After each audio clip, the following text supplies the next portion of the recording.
Storyboard. This is Shibani Gharat. In this episode, we continue to bring some of our favorite conversations from the year gone by. First up, we have Lindsay Pattison, CEO, Maxus Worldwide. Despite heading an agency, she feels that there are still too few female executives at the top level in the agencies.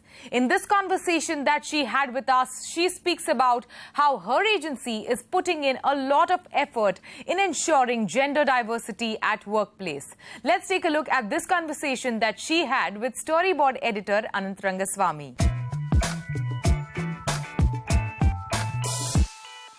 Lindsay, it's a year since we spoke, and we'll start with a soft question. You know, one of the things you touched upon was gender diversity in the workplace.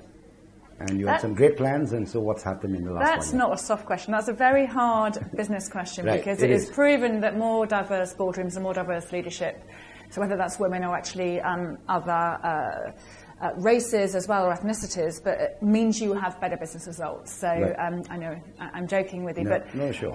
We talked about it last year. And you know what, we'll still be talking about it, I think, sadly, for the next year and a few years after, because there are still far too few female executives at the very top of their game, certainly at a global level. We do have quite a lot of leaders at a country level. But when we met a year ago in Delhi, I talked about a program I was about to launch, and I'm really proud of the fact we ran a program called Walk the Talk, which was about our women learning to walk the talk, and also saying that as Maxus, given we do have a female leader, rather than talking about gender equality, which I feel like a lot of people do in the industry, how about we actually do something, we actually walk the talk. So we held 2-day programs in Asia, so over in Thailand, in just outside of London for Europe, and just outside of New York for Americas, and we had 210 of the most senior women across Maxus involved in a journey trying to understand really their self-limiting behaviours and trying to understand, did they lack confidence, or what was holding them back? You know, what was their bigger game? What were the bold moves they can do? And showing them that they've got friends and a network and a support around them who have gremlins on their shoulders, who have doubts at times, but actually working out how to push through those and how to form allies and how to form networks and really get your own confidence levels up. So those 210 women have now gone back to each of their local markets, and they've done mini walk the talks for other Maxus women. So we've had about 600 to 700 women all around the world that have experienced that program. Now get to the meatier stuff, and the last few months the headlines, at least in the trade magazines, have been dominated by ad fraud. And it's a concern across the world.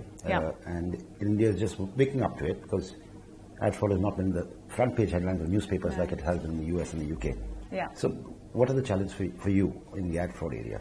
I mean, I think ad fraud is a serious challenge. It's one we take very seriously at a Group M level. We have an EVP of brand safety called John Montgomery, who's actually coming to India to talk about it at the end of April. You know, their brand safety and people that put up content, illegal content, hateful content, or sexually inappropriate content or violent content is a shocking part of the web. And the fact is the World Wide Web is an open web, so people can post up content that most people would find deeply abhorrent and distasteful. What we as an industry need to do is we blacklist as quickly as possible, and we build blacklists, and we blacklist any of those sites. But people are sneaky and they're quick and they are devious, and they will find other ways. So every single day we are adding more sites to our blacklists. We also create whitelists, so private marketplaces where we absolutely know that only premium inventory will be created and sold. And then finally, you know, the big issue that's certainly been raised in the UK over the last month has been headlines in the Times of London about big brands and actually government ads being surfaced, and that is a specific YouTube challenge. So we, again, as Group M and most reputable media agencies would advise all of their clients to have brand safety tagging. You know, talking about the complexities for the media, in the media business, so what are your biggest challenges for the next year or two? So we talk about the media industry being at peak complexity. So over 50%, certainly in many mature markets of media spend is now digital. Within that digital spend, we're seeing huge shifts into mobile, and then we're also seeing huge shifts in the world of programmatic. So quite dramatic changes. And actually, whilst we say it's peak peak complexity. It's at different stages in different markets. And if we look at India, the digital spend here is quite low. It's 13%, so 1-3, not 30. In China, it's over 50%. In the UK and US, it's around 50%. So there is some way to catch up. So I do think we are operating faster than ever. And I think that does bring challenges because every single client we talk to wants digital transformation. Right.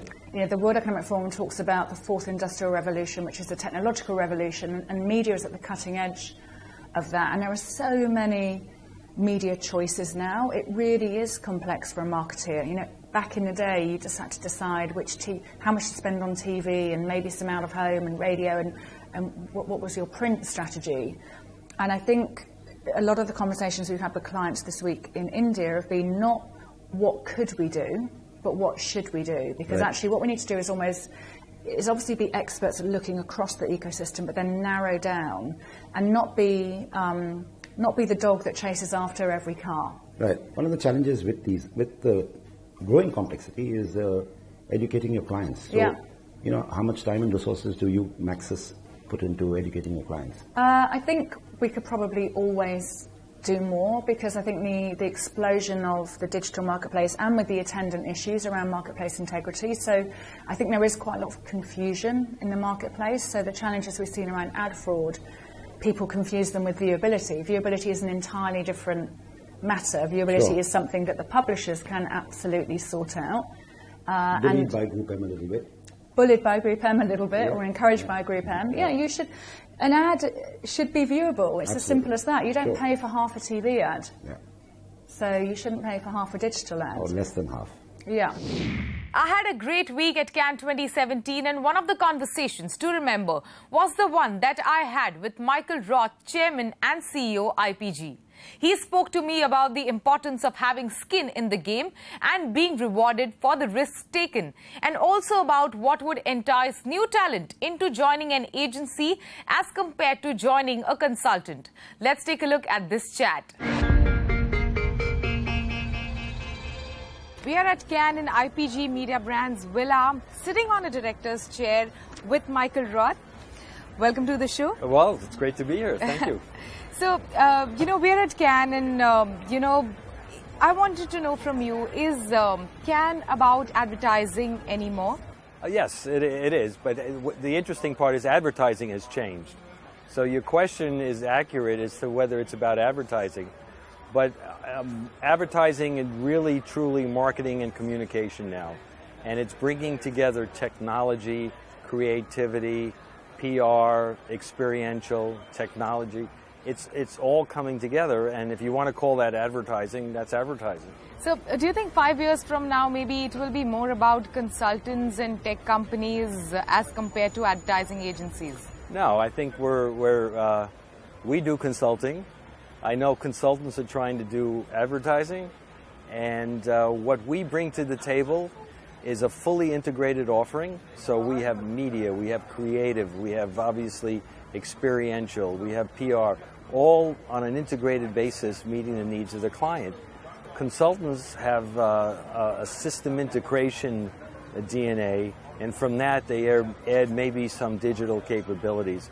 But we bring the whole thing together on a cohesive basis, and that's what clients are really looking for. So again, the word consultancy has changed as well. We do a fair amount of what we call business transformation. So, and our digital agencies like RGA and Huge both do a significant amount of business transformation, and it's all related. So we can bring all these disciplines together. So, you know, 1 year back you spoke about having the skin and taking risks, you know, in this game. Right. How has it worked so far? I think it's worked great. If you look at our performance versus our competitive set, we've outperformed our peer group over the last couple of years. So clients appreciate that we have a total client-centric focus on all our offerings. We don't have any particular bias of one medium versus another.